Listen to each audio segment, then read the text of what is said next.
முதல் விழாவில் 2 விருதுகள் மகாத்மா ஐயங்காளி அவர்களின் பெயரிலும் ஸ்ரீ நாராயணகுரு அவர்களின் பெயரிலும் அறிவித்து 2 முக்கிய பேராளுமைகளுக்கு வழங்க இருக்கிறோம். மகாத்மா ஐயங்காளி அவார்டு கேரள மாநில முதலமைச்சர் மாண்புமிகு வி.டி. சதீஷன் அவர்களுக்கும், ஸ்ரீ நாராயணகுரு அவார்டு சிபிஐ கட்சியின் மூத்த தலைவரும் மேனாள் அமைச்சருமான திரு சி. திவாகரன் அவர்களுக்கும் வழங்கப்படுகிறது. சிவகிரி மடத்தின் தலைமை பீடாதிபதியாக இருக்கிற சுவாமி சச்சிதானந்தா அவர்களும், சாது ஜன பரிபாலன சங்கம் ஐயங்காளி அவர்களால் உருவாக்கப்பெற்ற அந்த சங்கத்தின் தலைவர் திரு உன்னிகிருஷ்ணன் அவர்களும் இந்த விருதுகள் வழங்கும் விழாவில் பங்கேற்க உள்ளனர். இவர்களின் முன்னிலையில் கட்சியின் சார்பில் நான் இந்த விருதுகளை வழங்க இருக்கிறேன். இது ஒரு வரலாற்று முக்கியத்துவம் வாய்ந்த நிகழ்வாக விடுதலை சிறுத்தைகள் கட்சி கருதுகிறது. தமிழகத்தில் புரட்சியாளர் அம்பேத்கர், தந்தை பெரியார், அயோத்திதாச பண்டிதர், பெருந்தலைவர் காமராஜர், கண்ணிய தமிழர் காயிதே மில்லத், மாமேதை காரல் மார்க்ஸ் ஆகிய தலைவர்களின் பெயரிலும் செம்மொழியின் நினைவாகவும் விருதுகளை வழங்கி வருகிறோம். அதே அடிப்படையில் கேரள மாநில விடுதலை சிறுத்தைகள் கட்சியின் சார்பில் இந்த ஆண்டு முதல் இனி ஒவ்வொரு ஆண்டும் இந்த விருதுகள் வழங்கும் விழாவை நாங்கள் நடத்த இருக்கிறோம். மகாத்மா ஐயங்காளி கேரளாவில் தலித் மக்களின் தலைநிமிர்வுக்காக, அவர்களின் கல்வி மேம்பாட்டுக்காக பாடாற்றியவர். அவர் தேசிய அளவில் மகாத்மா என அறியப்பட்டவர், அழைக்கப்படுபவர். அதேபோல கேரளாவிலே இன்றைக்கு ஏற்பட்டிருக்கிற விழிப்புணர்வுக்கும் சாதி மதம் சார்பற்ற சமூக நல்லிணக்கத்திற்கும் வித்திட்டவர் ஸ்ரீ நாராயணகுரு அவர்கள் ஆவார். அவருடைய பெயரிலும் விடுதலை சிறுத்தைகள் கட்சியின் சார்பிலே விருது வழங்க முடிவெடுத்து சிபிஐ தலைவருக்கு திவாகரன் அவர்களுக்கு வழங்குகிறோம்.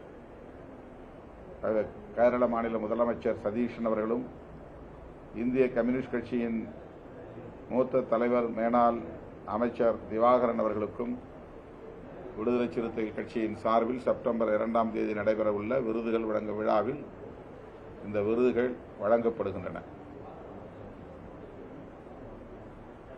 இதுதான் செய்தி.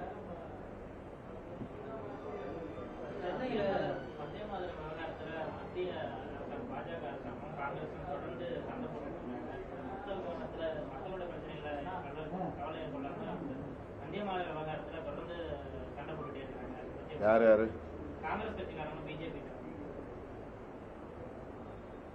தமிழ்நாட்டில் சொல்றீங்களா?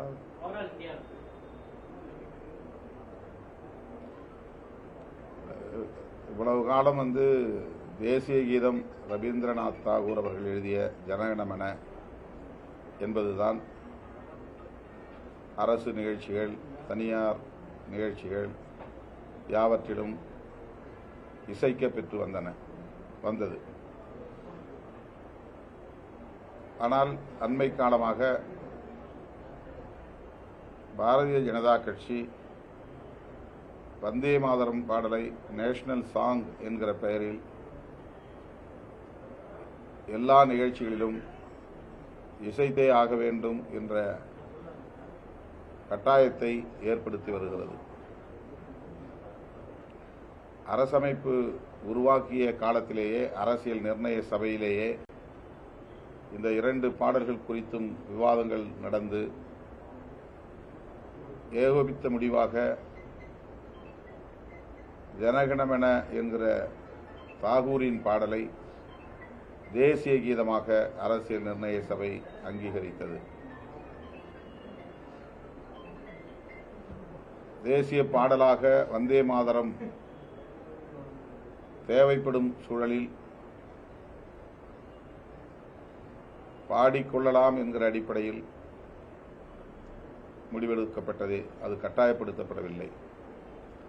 ஆனால் இப்போது பாரதிய ஜனதா கட்சி அதை பாடியாக வேண்டும், அவமதித்தால் தண்டனை வழங்கப்படும் என்கிற அளவுக்கு ஒரு கட்டாயத்தை ஏற்படுத்தியிருப்பதன் மூலம்தான் இந்த விவாதங்கள் நடைபெற்றுக் கொண்டிருக்கின்றன. தமிழ்நாட்டில் கூட தமிழ்த்தாய் வாழ்த்து பாடலை கடைசியாக பாடும் நிலைக்கு தள்ளப்பட்டது. நம்முடைய சட்டமன்றத்தில் முதல்வர் இதற்கென்று தனி தீர்மானம் கொண்டு வந்து தமிழகத்தில் அரசு விழாக்கள் அனைத்திலும் தமிழ்த்தாய் வாழ்த்துக்குத்தான் முதலிடம் என்கிற நிலைப்பாட்டை எடுத்திருக்கிற சூழலை நாம் அறிவோம். ஆகவே எந்த ஒரு கருத்தையும் அல்லது நிலைப்பாட்டையும் திணிப்பது கூடாது. அதுதான் ஜனநாயகம். வந்தே மாதரம் பாடலில் மதம் சார்ந்த கருத்துக்கள் உள்ளன. அதனை இந்து அல்லாத பிற மதங்களை சார்ந்தவர்களை பாடச் சொல்லி வற்புறுத்தும் போது அதன் அடிப்படையில் மதம் சார்ந்த பிரச்சனைகள் எழுவதற்கு வாய்ப்பு இருக்கிறது. இந்து அல்லாதவர்களை அல்லது இஸ்லாமியர்களை, கிறிஸ்தவர்களை அந்த பாடலை பாடும்படி வலியுறுத்தும் போது, வற்புறுத்தும் போது அவர்கள் அதை ஏற்க மறுத்தால் அல்லது பாட மறுத்தால் பிரச்சனைகள் உருவாகும். ஆகவே அந்த பத்தியை அல்லது அந்த வரிகளை எடுத்துவிட்டு எஞ்சிய வரிகளை பாடலாம் என்கிற கருத்து ஒருபுறம் பேசப்படுகிறது. இந்திய ஒன்றிய அரசு, பாஜக அரசு மதசார்பற்ற அணுகுமுறையை ஒருபோதும் மதிப்பதில்லை. அதன் விளைவாகத்தான் இத்தகைய விவாதங்கள் நடப்பதாக நான் கருதுகிறேன். வந்தே மாதரம் பாடலை யாரும் அவமதிக்கும் நோக்கில் இந்த கருத்தை சொல்லவில்லை. அந்த பாடலில் இருக்கிற மதம் சார்ந்த கருத்துக்கள் நம்முடைய இந்திய ஒருமைப்பாட்டுக்கு எதிராக போய்விடக்கூடாது என்கிற அடிப்படையில் தான் இந்த விவாதங்கள் நடைபெறுகின்றன.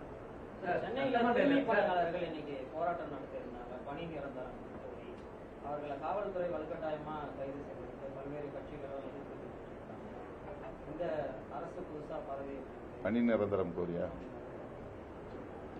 அது நீண்ட நாள் கோரிக்கை. தமிழ்நாடு அரசு அதை பரிசீலிக்க வேண்டும். முதல்வரின் கவனத்திற்கு விடுதலை சிறுத்தைகள் கட்சி தூய்மை பணியாளர்களின் கோரிக்கையை எடுத்துச் செல்வோம், வலியுறுத்துவோம், அவர்களை பணி நிரந்தரம் செய்ய வற்புறுத்துவோம். சட்டமன்றத்தில் அதாவது முதல்வருக்கு நேரடியாக ஓபன் சேலஞ்ச் வந்து உதயநிதி ஸ்டாலின் கொடுத்தாங்க. என் டேபிள்ல 3 ஃபைல்ஸ் இருக்குன்னு பகிரங்கமாக ஒரு குற்றச்சாட்டு வந்து வச்சதுக்கும் நீங்க ஓபன் பண்ணுங்க அப்படின்ற மாதிரி ஒரு முதல்வரிடம் ஓபன் சேலஞ்ச் என்பது உதயநிதி ஸ்டாலின் வச்சிருக்கு. நீங்க எப்படி சட்ட பேரவையின் மரபுகளை மீன மாதிரி ஒரு விமர்சனம் இருக்கு.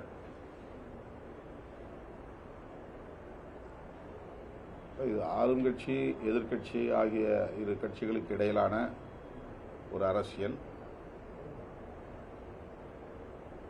ஊழல் தொடர்பாக சில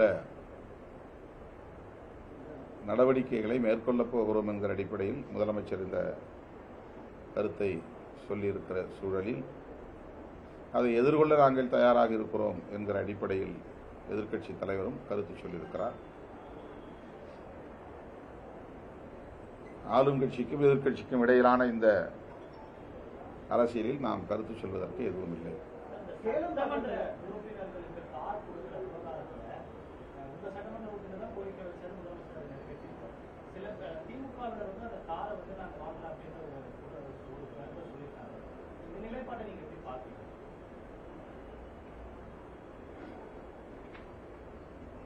எங்கள் சட்டமன்ற உறுப்பினர் ஜோதிமணி அவர்கள் விடுத்த வேண்டுகோளை ஏற்று முதலமைச்சர் அவர்கள் சட்டமன்ற உறுப்பினர்களுக்கு கார் மற்றும் அதற்கான பராமரிப்பு செலவு, ஓட்டுநர் சம்பளம் போன்றவற்றை வழங்க முன்வந்திருப்பதை விடுதலை சிறுத்தைகள் கட்சி வரவேற்கிறது, நன்றி சொல்கிறது. விருப்பமில்லாதவர்கள் அதை வாங்க மறுதளித்தால் அது அவருடைய தனிப்பட்ட விருப்பம், தனிப்பட்ட உரிமை. ஆகவே அதில் கருத்து சொல்ல ஏதுமில்லை. தேவைப்படுவோர் அதை பெற்றுக் கொள்ளலாம், பயன்படுத்தலாம். ஏற்கனவே தமிழ்நாடு மிகப்பெரிய கடன் சூழ்நிலை இருக்கு. இந்த சூழ்நிலையில சட்டமன்ற உறுப்பினர்களுக்கு கார் வழங்குவது, அவர்களுக்கான அந்த செலவுக்கான தொகை வழங்குவது கூடுதல் கடன் சுமையை ஏற்படுத்தும் அப்படின்னு எதிர்க்கட்சி குற்றச்சாட்டு. அவருடைய விமர்சனம் சரியாக இருக்கலாம். அதே நேரத்தில் இந்த கோரிக்கையும் தவிர்க்க முடியாத ஒன்றுதான். நாடாளுமன்ற உறுப்பினர்களுக்கு மாநில அரசுகளே வண்டி வாகனங்களை தருகின்றன. ஆந்திரா, கர்நாடகா போன்ற மாநில அரசுகள் எம்எல்ஏக்களுக்கு தருகிறார்களோ இல்லையோ, ஆனால் நாடாளுமன்ற உறுப்பினர்களுக்கு தருகிறார்கள். போன முறை நாங்கள் திமுக ஆட்சியின் போது நாடாளுமன்ற உறுப்பினர்களுக்கு அலுவலகம் வேண்டும், வண்டி வேண்டும் என்ற கோரிக்கையை கூட நாங்கள் வைத்தோம். மக்கள் பிரதிநிதிகள் விடுக்கிற இந்த கோரிக்கை நியாயமானது என்றுதான் நான் பார்க்கிறேன். இதனால் ஏற்படுகிற செலவை ஈடு செய்ய முடியும் என்கிற நம்பிக்கையில்தான் முதலமைச்சர் அதற்கு இசைவு தந்திருக்கிறார் என்றும் கருதுகிறேன். நாடாளுமன்றத்தில் சபாநாயகர் வழங்கிய தேநீர் திமுக நாடாளுமன்ற கனிமொழி அவர்கள் கலந்துட்டு வந்தாங்க.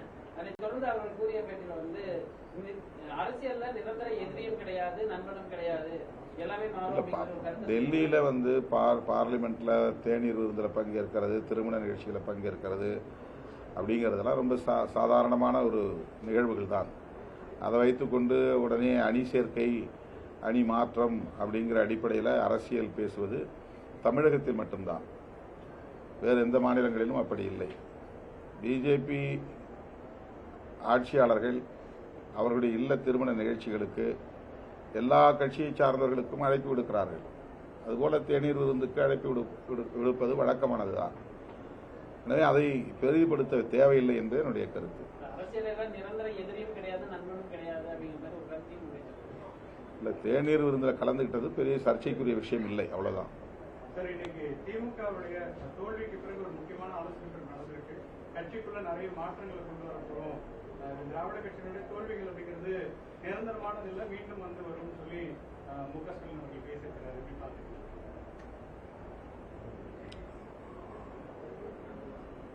திராவிட முன்னேற்ற கழகத்தை வலிமையோடு வழிநடத்த வேண்டும் என்கிற அடிப்படையில் அவர் அந்த கருத்தை மாவட்ட செயலாளர்கள் கூட்டத்தில் கூறியிருக்கிறார். அது அவருடைய கட்சி தொடர்பான கருத்து. மூத்தவர்களுக்கான வாய்ப்பு அப்படிங்கிறது குறைக்கப்படுறது அவங்களுடைய கட்சி நிலைப்பாடு. அரசியல் இது வந்து சரின்னு பாக்கணும். ஏன்னா காலங்காலமா வந்து அந்த அனுபவ நாங்களே விடுதலை சிறுத்தைகள் கட்சியிலே அது மாதிரி தான் வந்து வயது வரம்பெல்லாம் நிர்ணயம் செய்துதான் பொறுப்பாளர்களை நியமனம் செய்து வருகிறோம். டீசென்ட்ரலைசேஷன் ஆஃப் பவர் என்கிற அடிப்படையில் அதிகாரத்தை ஒரு குறிப்பிட்ட இடத்தில் குவிக்கக்கூடாது, அதை மேலும் மேலும் பரவலாக்கம் செய்ய வேண்டும் என்கிற அடிப்படையில் 234 சட்டமன்ற தொகுதிகளுக்கும் தொகுதி மாவட்ட செயலாளர்கள் என்று 234 பேரை நாங்கள் நியமனம் செய்திருக்கிறோம். அதேபோல இளஞ்சிறுத்தைகள் இளைஞரணிக்கு 50 வயதுக்கும் கீழே உள்ளவர்களுக்கு மட்டும்தான் வாய்ப்பு. அதேபோல பெண்களுக்கு 10% கட்டாயம் கட்சி துணைநிலை அமைப்புகளில் பொறுப்புகள் வழங்குவது என்ற நிலைப்பாட்டை எடுத்திருக்கிறோம். தலித் அல்லாதவர்கள் இந்த கட்சிக்குள் ஏராளமானவர்கள் இருக்கிறார்கள் என்ற நிலையில் அவர்களுக்கும் மாவட்ட நிர்வாகத்தில், மாநில நிர்வாகத்தில் தலித் அல்லாதவர்களுக்கு கட்டாயம் 10 விழுக்காடு அளவிலே பொறுப்பாளர்களை நியமனம் செய்வது என்கிற நிலைப்பாட்டை எடுத்திருக்கிறோம். இதுவெல்லாம் கட்சியின் கட்டமைப்பை வலிமைப்படுத்துவதற்கான ஒரு முயற்சி. அந்த முயற்சி இப்போது திமுகவிலும் மேற்கொள்ளப்படுகிறது என்பதை அறிந்து மகிழ்ச்சி அடைகிறேன்.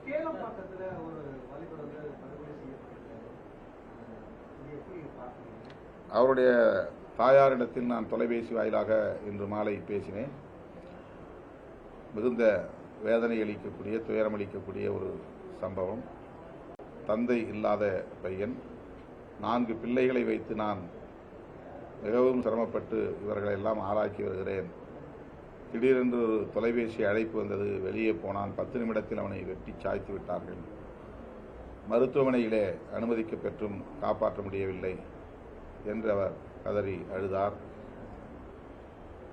அந்த குடும்பத்திற்கு அரசு உரிய இழப்பீடு வழங்க வேண்டும். அதில் சம்பந்தப்பட்ட ஒரு சிலர் கைது செய்யப்பட்டிருக்கிறார்கள். காதல் விவகாரம்தான், அதுவும் ஆணவ கொலைதான் என்று கொலை செய்யப்பட்ட இளைஞரின் தாயார் என்னிடத்திலே கூறினார். தமிழ்நாடு அரசின் கவனத்திற்கு இதை நாங்கள் எடுத்துச் செல்ல இருக்கிறோம். ஆணவ கொலை தடுப்புச் சட்டம் எவ்வளவு இன்றியமையாத தேவையாக இருக்கிறது என்பதை மீண்டும் வலியுறுத்துவோம். 2 நாட்களுக்கு முன்பு முதலமைச்சர் அவர்களை சந்தித்த போது ஆணவ கொலை தடுப்புச் சட்டத்தை கொண்டு வருவதற்கான முயற்சிகளை மேற்கொள்ள வேண்டும் என்கிற வேண்டுகோளையும் வைத்தோம். அந்த இளைஞரின் படுகொலை வன்மையான கண்டனத்திற்குரியது. அதில் தொடர்புடைய யாராக இருந்தாலும், அதில் சம்பந்தப்பட்ட ஒருவர் தாவேகா கட்சியை சார்ந்தவர் என்ற கருத்தும் உள்ளது. ஆகவே யாராக இருந்தாலும் அவர்கள் மீது உரிய நடவடிக்கை, கடும் நடவடிக்கை எடுக்க வேண்டும் என்று வலியுறுத்துகிறேன். அப்போ அந்த இதை கண்டிச்சு ஒரு அறிக்கை விடும்போது இவர் சிபிஎம் மாநில செயலாளர் சொல்றாரு, உங்களுக்கு கம்யூனிஸ்ட் முக்கியமா இல்ல அதிகாரிகள் முக்கியமான ஒரு மிரட்டும் தோணியில அரசு நோக்கி இப்படி ஒரு கருத்து வைக்க மாதிரி எப்படி பாக்குறீங்க?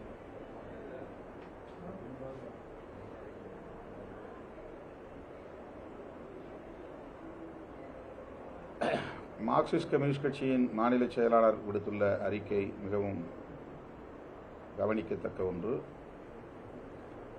அதிகார வர்க்கத்தை சார்ந்தவர்கள், தலைமைச் செயலாளர் பொறுப்பிலே இருக்கக்கூடிய அளவுக்கு உயர் பதவிகளில் இருப்பவர்கள், திரு ஜோசப் விஜய் அவர்களின் தலைமையில் உருவாகி இருக்கிற இந்த அரசுக்கு எந்த வகையிலும் நெருக்கடியை ஏற்படுத்திவிடக் கூடாது என்கிற எச்சரிக்கையை சுட்டிக்காட்டியிருக்கிறார்கள். தமிழ்நாடு முதலமைச்சர் அவர்கள்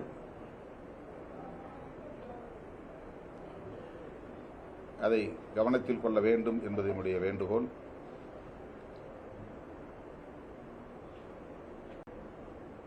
அதுபோன்ற நடவடிக்கைகளால் தோழமை கட்சிகளிடையே உள்ள உறவு எந்த வகையிலும் பாதிக்கப்பட்டுவிடக்கூடாது என்கிற அந்த பொறுப்புணர்வோடு நானும் திரு சண்முகம் அவர்கள் கூறியதை ஒரு வேண்டுகோளாக முன்வைக்கிறேன். தொகுதி மறுவரையில முதல்வருடைய நிலைப்பாடு சில மாற்றங்கள் காணப்படுகிறது அப்படின்னு சொல்லிட்டு அண்மையில் நடந்த தென்னிந்திய முதல்வர்கள் மாநாட்டுக்கு பிறகு ஒரு சர்ச்சையை உருவாக்கியுள்ளது.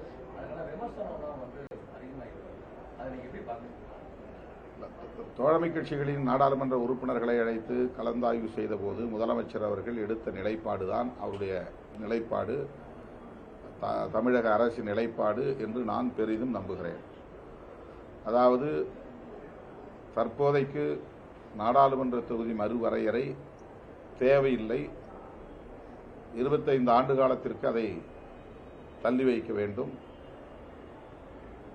என்கிற அந்த நிலைப்பாடு. அதே நேரத்தில் அந்த கூட்டத்தில் எடுக்கப்பட்ட முடிவு, தமிழ்நாட்டுக்கு இதுவரையில் எத்தனை சதவிகிதம் இந்த பங்களிப்பு இருந்ததோ அது அப்படியே தக்க வைக்கப்பெற வேண்டும் என்கிற நிலைப்பாடாகும். இந்த கருத்தின் அடிப்படையில் தான் அவர் அங்கே பேசியதாக நான் கருதுகிறேன். அந்த கூட்டத்தில் எடுக்கப்பட்ட முடிவிலிருந்து தாவேக மாறாது, தமிழ்நாடு அரசு மாறாது என்றும் நான் நம்புகிறேன்.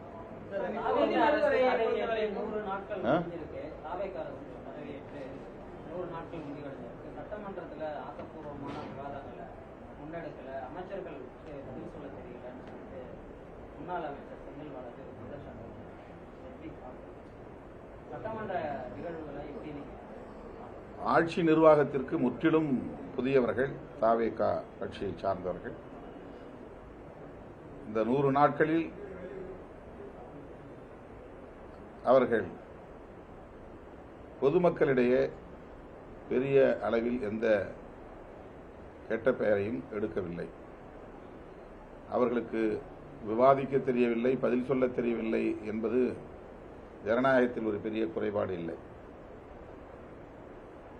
அவர்கள் நிர்வாக திறமையற்றவர்கள் அல்லது லஞ்ச லாவண்யம், ஊழல் போன்றவற்றுக்கு இடம் கொடுத்து விட்டார்கள் என்கிற அடிப்படையில் எந்த விமர்சனமும் இதுவரை எழவில்லை.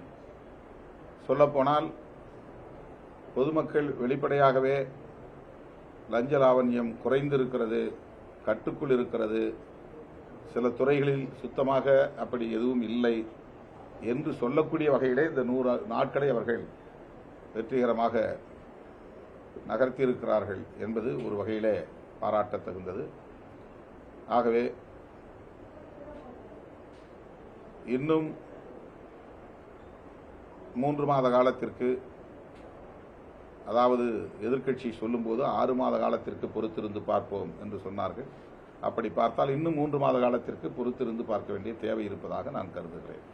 தொகுதி மறுவரையை பொறுத்த வரைக்கும் பாமக தொடர்ந்து ஆதரவு தெரிவிச்சாங்க. அவங்க வந்து மக்கள் தொகை அடிப்படையில் தான் நாங்கள் இதை எதிர்த்திருக்கோம், ஆனால் இந்த விகிதாச்சார அடிப்படையில் வர்றது தமிழ்நாட்டுக்கு நல்லது அப்படின்னு சொல்றாங்க. அதே வேளையில விசிக இதற்கு ஆதரவு தெரிவிப்பதற்கு காரணம் கட்சியை காப்பாற்றுவதற்கு தான் இந்த முடிவை அவங்க எடுத்துக்கிறாங்க. நேற்றைக்கு சட்டமன்றத்தில் கணேஷ் பேசியிருக்காரு. பாமக சட்டமன்ற கட்சியை காப்பாற்றியாக வேண்டும் என்கிற அளவுக்கு என்ன எங்களுக்கு நெருக்கடி இருக்கிறது என்று எங்களுக்கு தெரியவில்லை.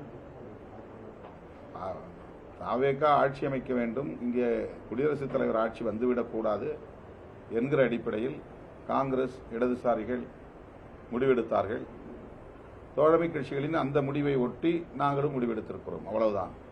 இதில் கட்சியை காப்பாற்றக்கூடிய அளவுக்கு காப்பாற்றியே தீர வேண்டும் என்று முடிவெடுக்கக்கூடிய அளவுக்கு எந்த நெருக்கடியும் எங்களுக்கு இல்லை.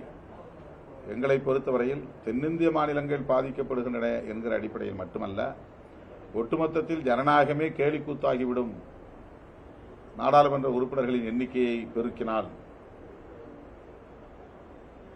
மக்கள் பிரதிநிதிகள் அங்கே கருத்துக்களை முன்வைப்பதற்கு, விவாதிப்பதற்கு கூட வாய்ப்பில்லாமல் போய்விடும். அந்த பிரதிநிதித்துவம் நீர்த்து போகும் என்கிற அடிப்படையில் இந்த எண்ணிக்கையை அப்படியே நிலைப்படுத்த வேண்டும். அதற்கு மேல் எண்ணிக்கையை கூட்டுவதற்கு எந்த முயற்சியையும் மேற்கொள்ளக்கூடாது. அமெரிக்காவில் அப்படித்தான் அந்த எண்ணிக்கையை அவர்கள் நிலைப்படுத்தி இருக்கிறார்கள். சில மாநிலங்கள் மட்டுமே மாகாணங்கள் மட்டுமே இருந்த காலத்தில் என்ன எண்ணிக்கை இருந்ததோ அதே எண்ணிக்கை தான் இன்றைக்கு 50 மாகாணங்களாக பெருகியிருக்கிற நிலையிலும் அமெரிக்கா பின்பற்றி வருகிறது. ஆகவே மக்கள் தொகை பெருக்கத்தை பற்றி அவர்கள் கவலைப்படவில்லை. ஒரு அவையில் எவ்வளவு பேர் எண்ணிக்கை இருக்கலாம் என்பதை மட்டும்தான் கவனத்தில் கொள்கிறார்கள். ஒரு அவை எப்படி ஜனநாயகத்தை பிரதிபலிக்கும், பாதுகாக்கும், பின்பற்றும் என்கிற அடிப்படையில் தான் அந்த முடிவை மேற்கொள்ள வேண்டும் என்று விடுதலை சிறுத்தைகள் கட்சி வலியுறுத்துகிறோம். அதில் எல்லோருக்கும் சமமாக 50% எண்ணிக்கையை உயர்த்துவோம் என்பதும் ஏற்புடையதல்ல. நாடாளுமன்ற தொகுதிகளை மறுவரையறை செய்ய வேண்டிய அவசியமே இல்லை. எனவே அந்த டீலிமிட்டேஷன் என்பதே கூடாது என்பதுதான் விடுதலை சிறுத்தைகளின் கருத்து. பாஜகவினுடைய நிலைப்பாட்டுக்கு ஆதரவாக செயல்பட வேண்டும் என்கிற அடிப்படையில் கருத்து சொல்கிறது. அதற்காக எங்கள் மீது அவர்கள் விமர்சனம் வைப்பது ஏற்புடையதல்ல. பொதுக்கூட்டம் இல்ல, மாநாடு. உங்களுக்கு அது பொதுக்கூட்டமா தெரியுதா?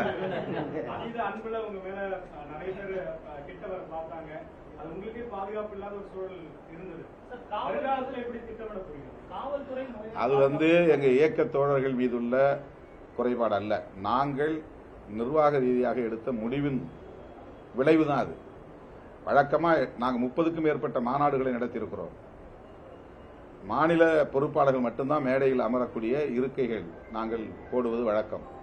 இந்த மாநாட்டில் நாங்கள் புதிதாக இந்த மறுசீரமைப்பு செய்ததனால் 234 சட்டமன்ற தொகுதிகளுக்குமான தொகுதி மாவட்ட செயலாளர்களை மேடையில் அமர வைக்க இருக்கைகள் போட்டோம். அதேபோல மண்டல வாரியாக பொறுப்பாளர்கள் ஏராளமாக நியமனம் செய்திருக்கிறோம். மண்டல செயலாளர்கள், மண்டல துணை செயலாளர்கள் என்று. மாநில பொறுப்பாளர்கள் எண்ணிக்கையும் இப்போது நாங்கள் அதிகரித்திருக்கிறோம். முதன்மை செயலாளர் என்பதை அறிமுகப்படுத்தி ஒவ்வொரு அணிக்கும் முதன்மை செயலாளர் போட்டு ஒவ்வொரு அணிக்கும் 13 மாநில செயலாளர்கள் என்று பல அணிகளுக்கு மாநில செயலாளர்களை நியமனம் செய்திருக்கிறோம். ஆகவே இந்த மாநில பொறுப்பாளர்கள், மண்டல பொறுப்பாளர்கள், தொகுதி மாவட்ட செயலாளர்கள் அனைவரும் ஒரே மேடையில் அமர வைத்து அவர்களை அறிமுகப்படுத்துவது என்கிற அடிப்படையில், அங்கீகரிப்பது என்கிற அடிப்படையில் இந்த விழாவை நடத்த வேண்டும் என்று நான் கருதி ஒரே மேடையில் அனைவருக்கும் நாற்காலிகளை போட்டோம். கிட்டத்தட்ட 160 அடி நீளம், 80 அடி அகலம் கொண்ட மேடை, 400 இருக்கைகளுக்கு மேலாக நாங்கள் போட வேண்டிய ஒரு முடிவை நாங்கள் எடுத்தோம். அப்போது பாஸ் அனுமதி அட்டை வழங்கியவர்கள் மட்டும் மேடைக்கு வர வேண்டும் என்ற நிலைப்பாட்டை எடுத்த நிலையில் அவர்களோடு கூடுதலாக ஆளுக்கு 2 பேர் 3 பேர் என்று மேடையிலே ஏறிவிட்டார்கள். அதை எங்களால் தடுக்க முடியாமல் போய்விட்டது. அதனால் மேடையில் பெரிய ஒரு திரள் நிற்கிற சூழல் ஏற்பட்டது. அது மட்டுமில்லாமல் வழக்கத்திற்கு மாறாக பெரும் திரள் அங்கே கூடிவிட்டது. ஒரே நேரத்தில் மழை பெய்யும் என்று கருதி வானிலை அறிக்கைகளை கண்டு நாங்கள் குறிப்பிட்ட நேரத்திற்குள் எல்லோரும் வர வேண்டும், 6 மணிக்குள் மாநாடு முடிந்துவிடும் என்று நான் ஏற்கனவே அறிவித்தேன். அந்த அறிவிப்பினால் சற்று பொறுமையாக வர வேண்டியவர்கள் அத்தனை பேரும் ஒரே நேரத்தில் வந்து குவிந்து விட்டார்கள். இதனால் அந்த நெரிசல் ஏற்பட்டது. எனவே கரூர் சம்பவம் போல் ஒரு சம்பவம் நடந்துவிடக்கூடாது என்று நான் 2 நிமிடங்களில் என்னுடைய உரையை முடித்துக் கொண்டேன். அவ்வளவுதான். இது எந்த வகையிலும் எமது இயக்க தோழர்களின் குறைபாடு அல்ல. அது நான் எடுத்த முடிவின் காரணமாக ஏற்பட்ட ஒரு விளைவு. அவ்வளவுதான்.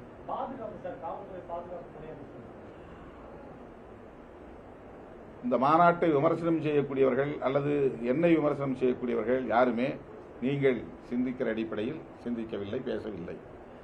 காவல்துறை என்ன செய்தது, அந்த மேடையை சுற்றி எவ்வளவு பேர் காவல்துறையினர் நிறுத்தப்பட்டார்கள், மேடையில் ஏறக்கூடியவர்களை அவர்கள் கண்காணித்தார்களா இல்லையா, இந்த பாதுகாப்பு தொடர்பான ஏற்பாடுகளை செய்தார்களா இல்லையா, இது வழக்கமான ஒரு கேள்வி.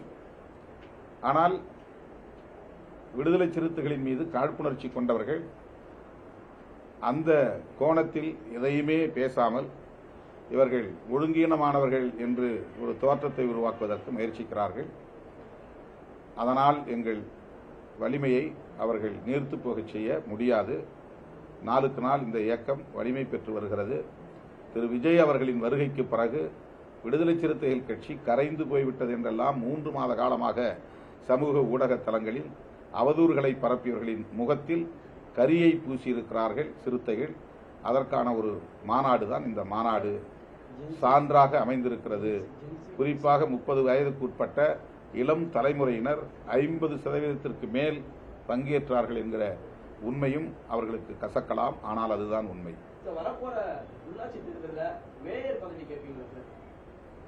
அதெல்லாம் நாங்கள் இன்னும் முறைப்படி கூட்டணி பேச்சுவார்த்தை நடத்தி அதிகாரப்பூர்வமாக கூட்டணியை அறிவித்த பிறகு கேட்க வேண்டிய கேள்வி.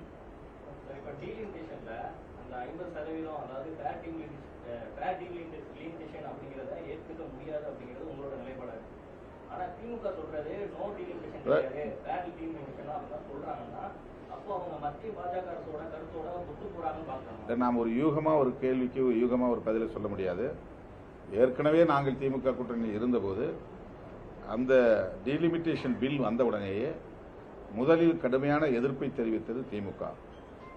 அதை ஒட்டி எல்லா எதிர்க்கட்சிகளும் நாங்கள் ஒருங்கிணைந்து மக்களவையிலும் மாநிலங்களவையிலும் பெரும் குரல் எடுத்து பேசினோம். அதன் விளைவாக அன்றைக்கு அது தோற்று போனது. ஆகவே எதிர்காலத்தில் என்ன முடிவை திமுக எடுக்கப் போகிறது என்பதை பொறுத்திருந்துதான் நாம் பார்க்க வேண்டும்.